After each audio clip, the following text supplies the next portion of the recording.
Alors, je m'appelle Célia Berby-Maillot. Il n'y a pas de tiret entre Berby-Maillot, on fait souvent l'erreur. J'ai 16 ans et je vis au port.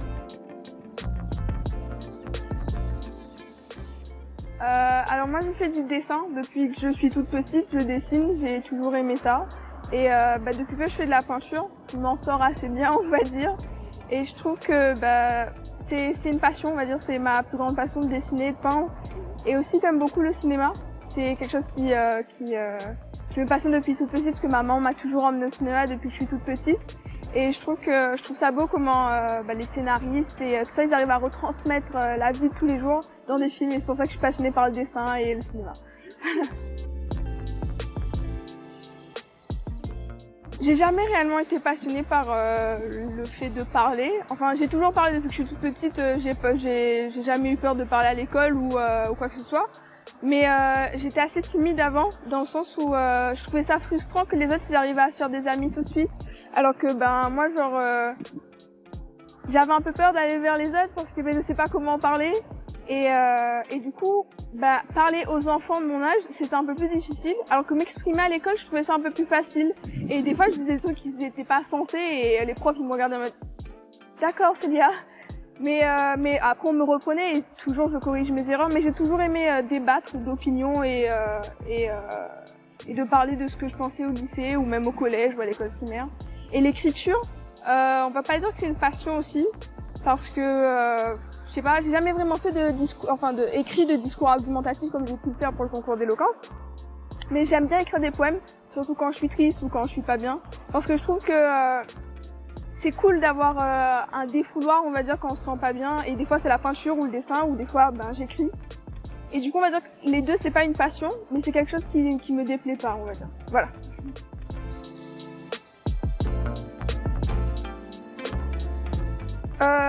Je m'attendais vraiment pas à gagner, déjà, parce que les discours des 14 lauréats, ils étaient parfaits, ils étaient merveilleux, et moi j'étais vraiment amoureuse de tous les discours, parce que je trouvais que chacun défendait leur opinion, et ils défendaient quelque chose qui leur tenait à cœur.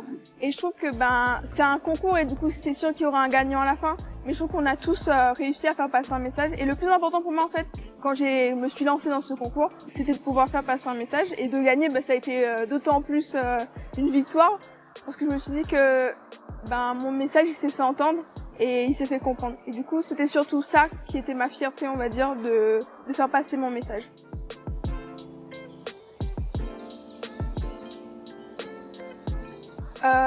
Je pense pas que j'aurai un mot pour les lycéens du lycée Jean Inglo, mais pour tous les étudiants, on va dire, du monde. Parce que déjà dans le sens où il faut rester motivé, surtout dans cette période.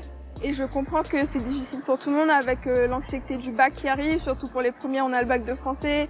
Et même pour les terminales, ils ont le grand oral. Et même pour les étudiants, c'est difficile pendant cette situation sanitaire. Et je souhaite à tout le monde de rester fort, parce que déjà c'est déjà beaucoup de réussir à continuer à travailler dans ces conditions. Et je suis fière d'eux et je suis fière de moi de réussir à continuer.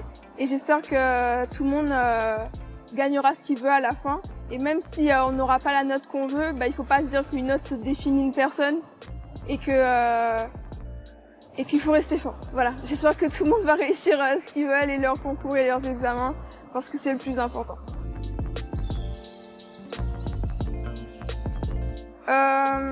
Du coup, comme j'ai parlé du cinéma, j'aimerais faire une école de cinéma audiovisuel pour me spécialiser dans le scénario ou dans la réalisation. Parce que j'aime beaucoup faire des films, même si j'en ai jamais réellement fait, mais juste filmer tout ce qui m'entoure. Et je trouve ça, comme j'ai dit, beau de pouvoir retransmettre ce qu'on voit dans la vie, dans un film. Et soit j'aimerais du coup faire une école de cinéma, ou sinon faire une école d'art, parce que j'aime beaucoup l'art. Mais ça serait toujours dans un métier artistique, on va dire, que j'aimerais me tourner.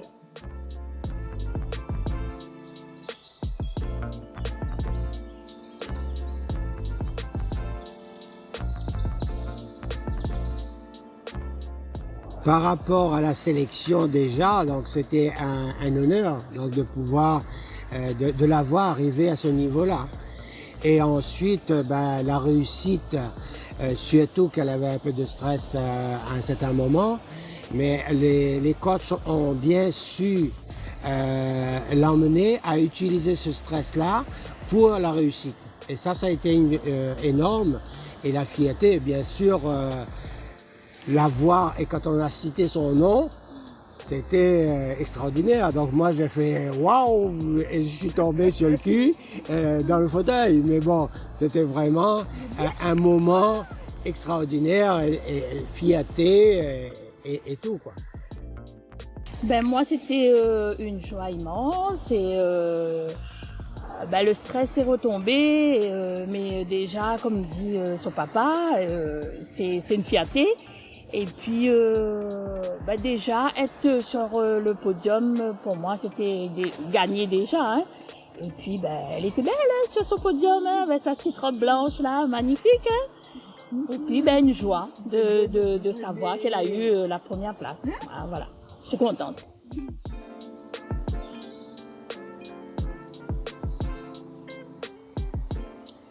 Petite, Célia était comme un enfant comme tout le monde, très curieuse, toujours à poser des questions, à savoir tout, et puis c'était un petit moulin à parole. Comme disait, un petit radio, là, il pouvait jamais éteindre, donc il parlait, curieuse. Donc, voilà, donc pour moi c'était un enfant comme tout enfant. Mais petite, Célia a toujours été petite, donc déjà. Après, tout d'un coup, elle est venue une magnifique jeune fille. Toujours curieuse, effectivement, participant avec les autres, toujours en contact avec les autres. Et ça, c'était bien. Sur les différentes manifestations, toujours à soutenir les autres, à être avec les autres.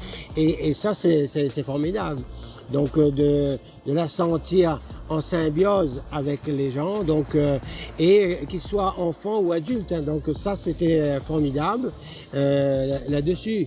Petite avec sa tati, donc ça c'était un moment aussi extraordinaire. Hein, donc de partager ces moments-là avec sa tati, ça a été quand même quelque chose de beau et de particulier.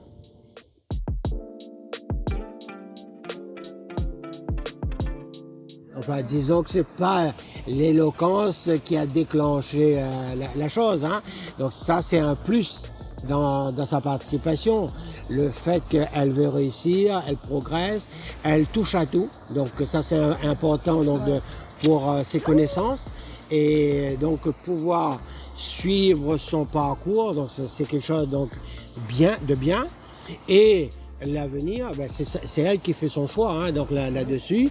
Nous, on la soutiendra le plus possible, donc là-dessus.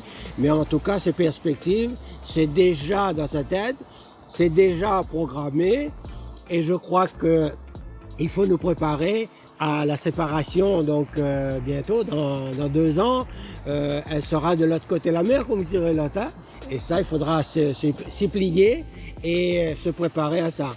Mais en tout cas, ce ne sera pas de notre part donc pour la freiner, la soutenir, oui, l'encourager à aller au-delà de ses capacités, parce que c'est toujours un plus, avoir un plus dans la vie, et que le travail que déjà elle réalise, de continuer le travail, et c'est par le travail qu'on réussit et à progresser encore un peu plus.